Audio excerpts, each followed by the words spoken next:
Assalamualaikum student बिस्मिल्लाहिर्रहमानिर्रहीम how are you all our today's topic is waiting for Godot as an absurd play. Absurd कहते हैं किसी किसी फजूल चीज़ को या किसी जो है ऐसी चीज़ जिसमें जो है टाइम का वेस्टेज हो, कोई बात ना हो काम की।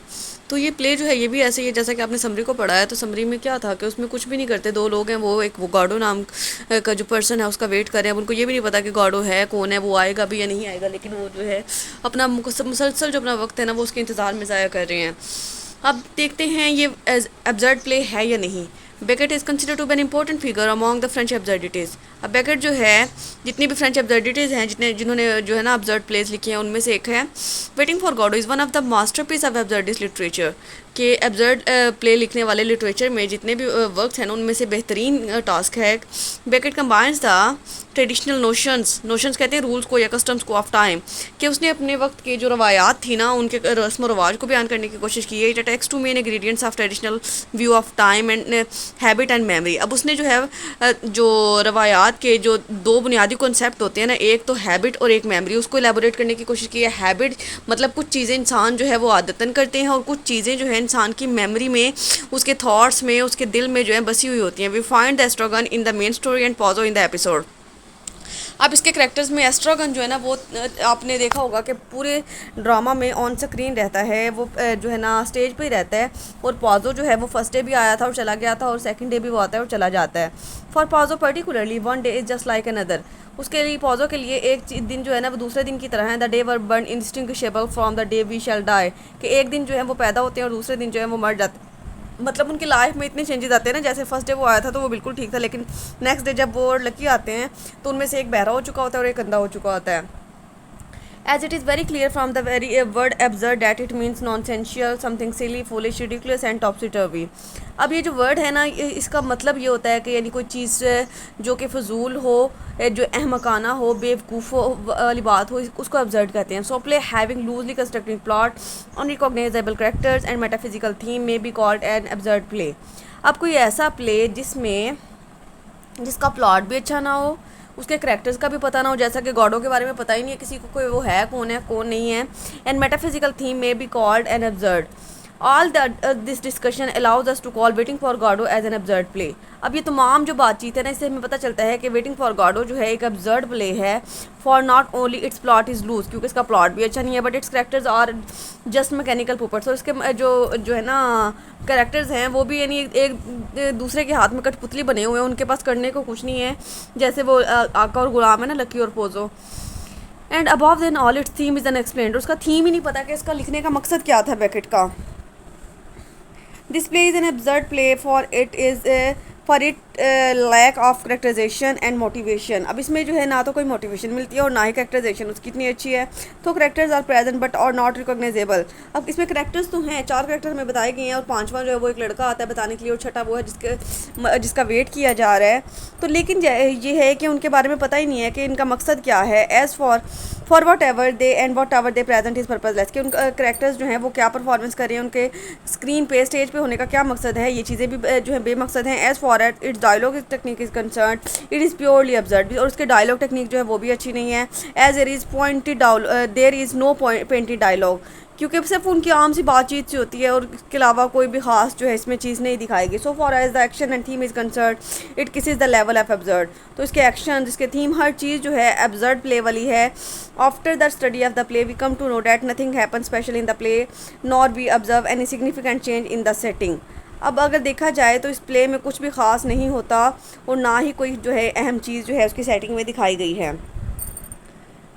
Nothing happens, nobody comes, nobody goes, it's awful, कि ना कुछ होता है, ना कोई आता है, ना कोई जाता है, सब कुछ जो है ना बेकार है। The beginning middle and end of the play do not rise the level of a good play. मतलब अच्छे प्लेस वही होता है ना जिनका प्रॉपर बिगिनिंग हो, प्रॉपर मिडल और प्रॉपर एंड हो, लेकिन इसके में ऐसी कोई भी चीज़ नहीं है। तो it's theme is logical and rational yet it is an offence, कि यानी इसमें जो है ना कोई थीम भी जो है वो इतना ख़ास नहीं बताया गया कि इंसान इसको समझ सके कि इसका मकसद क्या था उसका राइटर का लिखने का। More over waiting for Godot can also be recorded as an absurd play because it is different from poetic theatre. अब ये एब्जर्ड प्ले इस वजह से भी है कि एक पोइटिक थिएटर मतलब एक ड्रामास की जो करैक्टरिस्टिक्स होती हैं वो तुम्हारा इसमें नहीं पाई जाती। Neither it makes a considerable use of dream and fantasy nor it does employ a conscious poetic language. अब इसमें ना तो जो है थिएटर्स वाली या पोइट्री जो लिटरेचर वाली लैंग्वेज होती है उसका इस्तेमाल किया गया, ना ही कोई ड्रीम है ना कोई फैंटेसी है।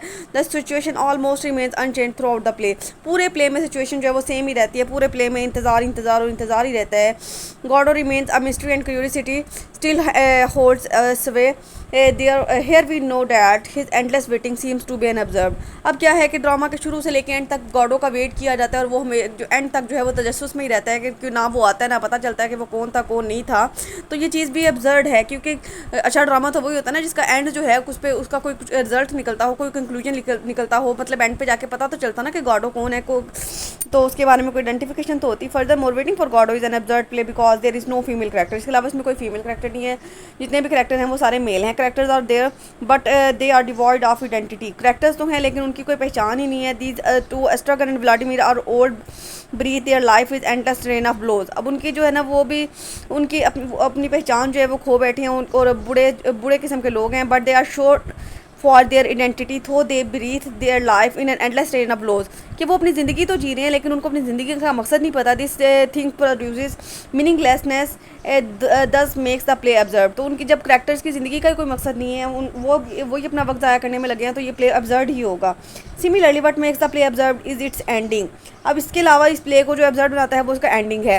We know that the ending of the play is not a conclusion in the usual sense. जैसा कि आम प्लेस में होता है कि उसका जो कंक्लूजन है एंड पे कोई मॉरल लेसन दिया जाता है या फिर कोई हैप्पी एंडिंग होती है या फिर कोई सैड एंडिंग होती है। इसमें ऐसा कुछ नहीं है। इसमें जो सिचुएशन पूरे प्ले में रही थी एंड तक वही रहती है। The wait continues the human contract remains unsolved. कि इंसान जो यानी जो ऑडियंस थी जो देख रही थी ना वो ये जानना चाह रही थी ना एंड तक पता चलेगा कि जो है गॉडो कौन है, लेकिन उनका जो ये प्रॉब्लम है, उनकी जो ये क्वेश्चन है ना वो अनसॉल्व ही रह जाता है। The problem of existence remains meaningless fertile and purposeless. तो ये सारी चीज़ें बेकार रहती हैं। So all these things make the play an observe play. तो ये तमाम चीज़ों की वजह से भी ये प्ले अब्जर्व प्ले कहलाता है। Experience and solidity. The time mention in waiting for Godot is related to man's mental condition. अब इसमें वेटिंग फॉर गॉडो जो है ना वो इंसान की जो है जहनी कंडीशन के बारे में है। Vladimir and Estragon constantly complain the slowness of time. वो इंतज़ार कर रहे होते हैं बार बार घड़ी को देखने के वक्त क्यों नहीं गुजर रहा।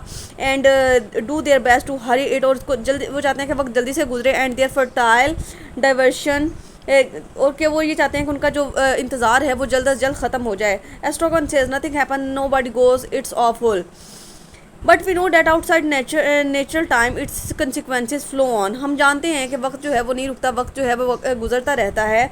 लेकिन ऐसा होता है ना कि जो इंतज़ार वाला टाइम होता है वो वैसे ही लेंथी हो जाता है, लंबा हो जाता है। For example the tree has grown 5 और 6 लीव्स। मतलब सिर्फ चेंजिंग नेक्स्ट डे तक ये आती हैं कि जो दरख्त होते हैं ना पहले दिन उस पर कोई पता नहीं होता, लेकिन सेकंड डे उस पर 5 से 6 पत्ते उगाते हैं।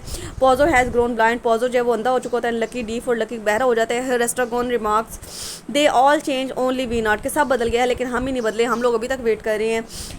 It should be noted that waiting the natural course of time they drink they would believe themselves from all of their problems without doing any effort। अब इस बात का जो है ध्यान रखा जाना चाहिए कि इस कोर्स ऑफ टाइम में वो जो है क्या करते हैं कि उनको पता ही नहीं है कि उनके जो है उन्होंने करना क्या है। उनकी वो जो एफ़र्ट्स हैं वो जो वेट कर रहे हैं वो जो अपना वक्त ज़ाया कर रहे हैं उसे कुछ मिलेगा भी नहीं। They might die naturally and save the efforts of hanging themselves. वो खुद को जो है ना वो इस इंतज़ार से इतना तंग आ जाते हैं कि खुदकुशी करने की कोशिश करते हैं और जो है ना फांसी लेने की कोशिश करते हैं लेकिन उनको रस्सी नहीं मिलती।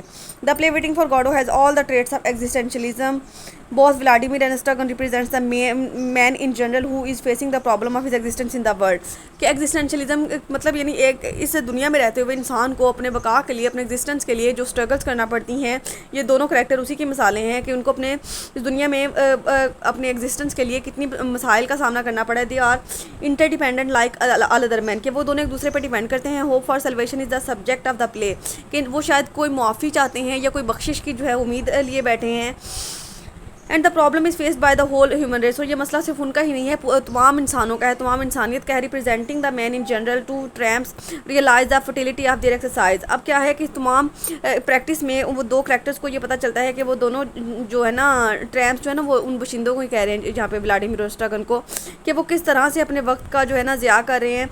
And we know that they are merely filling up the hours with the pointless activity. के वो सिर्फ अपना वक्त गुजारने के लिए अपना टाइम पास करने के लिए जो है मुख्तलिफ़ किस्म की एक्टिविटीज़ करते हैं। कभी वो अपने तस्मे बांध रहा होता है, कभी वो फ्रूट्स की बात करते हैं, कभी वेजिटेबल्स की बात करते हैं। Hence their waiting is mechanical and deals with the problems of existentialism.